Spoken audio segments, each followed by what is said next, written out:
তখন সেবা দিতে, তাই না? তো দাঁড়ি বলছে না রে কাঙালিনীর ভিখারি, আমাদের রাজা যিনি পরম দয়ালু, চাহিদা দিবে কত ধন রে?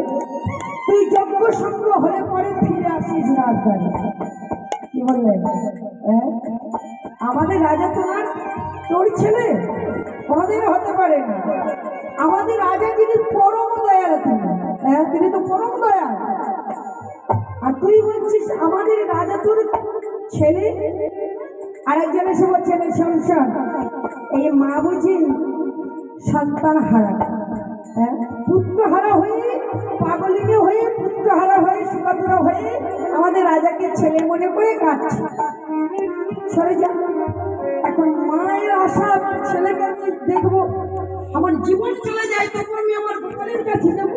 মা জোরপূর্বক ঢুকতে যাচ্ছে,